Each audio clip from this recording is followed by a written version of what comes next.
The purpose of this get-together is principally to thank you individually and collectively OIC for the support we received in Niamey, OIC CFM. As you all know, I visited Niger for this very purpose, for the 47th session of the OIC, and had the pleasure of meeting several foreign ministers, I think 11 of them, and exchanged greetings with several others. As a founding member of OIC, Pakistan attaches a lot of importance and gives a lot of weight to this organization.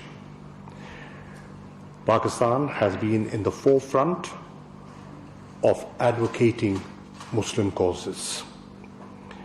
We have been consistently supporting the work of the organization in different capacities.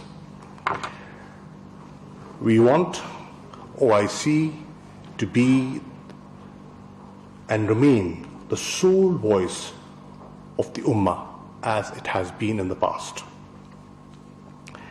We derive satisfaction from the support we got from the OIC on issues of critical importance to Pakistan.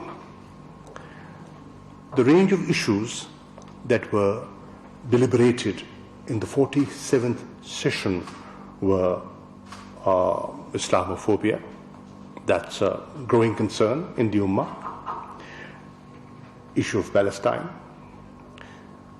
Jammu and Kashmir dispute, the Rohingya issue, which has been there for a while,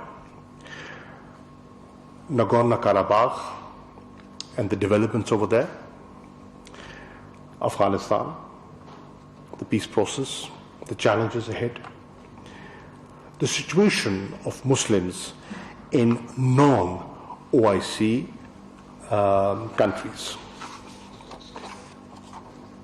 On the Jammu and Kashmir dispute, let me share with you that this was the first meeting of the foreign ministers since the illegal and unilateral measures, actions taken by India on the 5th of August 2019. We are happy that a unanimous resolution by all 57 member states was adopted, which categorically rejected illegal unilateral actions of 5th of August 2019, demanded from India to cancel the issuance of domicile certificates to non-Kashmiris, revoke actions taken since 5th of August 2019, and through this very comprehensive resolution in Niamey, which was very welcome, a very strong statement was made on this dispute. The resolution also condemns human rights violations and state-sponsored terrorism. Now we have, not in the OIC meeting of foreign ministers, but prior to that, I held a press conference in this very room in which I highlighted Pakistan's concerns with evidence on state-sponsored terrorism by India. The resolution reaffirms final settlement of the Jammu and Kashmir dispute in accordance with UN Security Council resolutions and the wishes of the people through free and impartial plebiscite.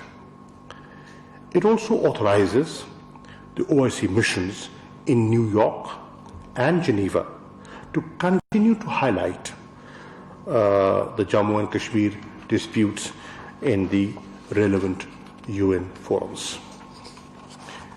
Niamey Declaration explicitly reiterated the OIC's principled position on Jammu and Kashmir dispute. I want to offer a special thanks to the Foreign Minister of Saudi Arabia, Niger, and Turkey for their support and advocacy of the Kashmir cause in their statements that they made in the plenary session, in the opening plenary session. Saudi Arabia, speaking as the chair of the 14th OIC summit, Niger as chair of the 47th session, and Turkey speaking on behalf of the Asian group.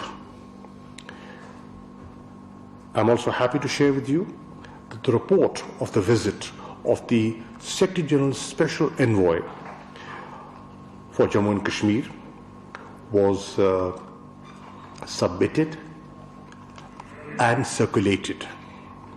There are some very good recommendations in that report, and we hope that there will be a follow-up on those recommendations.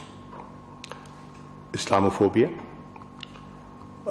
as I mentioned, is a concern, and Pakistan took a major initiative by taking a draft resolution the Prime Minister had written to heads of state and government on his desire to table this resolution and seek their support. So that resolution, once again, was unanimously adopted, and we're very pleased about it.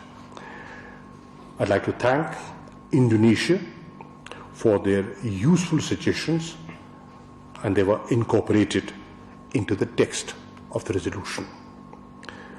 The resolution authorizes OIC permanent missions in New York to jointly table a draft resolution in the UN General Assembly, calling for establishing an international day to combat Islamophobia. The election of the new Secretary General was due, and I'm happy to share with you, and you are aware, you're already aware, that the African group deliberated and evolved a consensus around Ambassador Hussein Ibrahim Taha from the Republic of Chad. I once again congratulate him on this elevation. I also had the pleasure of meeting Ambassador Taha, the new Secretary General, in my bilateral meeting that I had with the Foreign Minister of Chad. I also want to recognize the services and the leadership provided by the outgoing Secretary General, Dr. Yusuf Al-Uthaymeen. Hosting of the 48th session of the CFM, the Council of Foreign Ministers, Pakistan offered, and our offers was accepted to hold the 48th session of the CFM in Pakistan in 2021. As the prospective CFM chair and the member of the Executive Committee, Pakistan will constructively engage with entire membership to promote unity, peace, and prosperity among the Muslim Ummah. I look forward to welcoming your foreign ministers to Pakistan next year.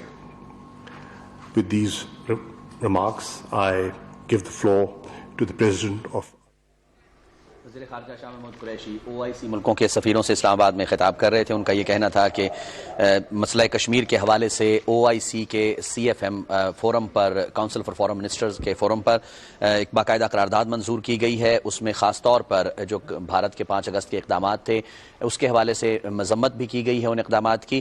Kashmir کے حوالے سے بات ہوئی ہے، Nagorno Karabakh کے حوالے سے بات ہوئی ہے اور اسلامو فوبیا کے حوالے سے بات ہوئی ہے. 2021 میں CFM council for foreign ministers کا اجلاس کی میزبانی پاکستان کرے گا، جس میں پاکستان بھی مسلم امہ کو درپیش مسائل کے حوالے سے بات کرے گا.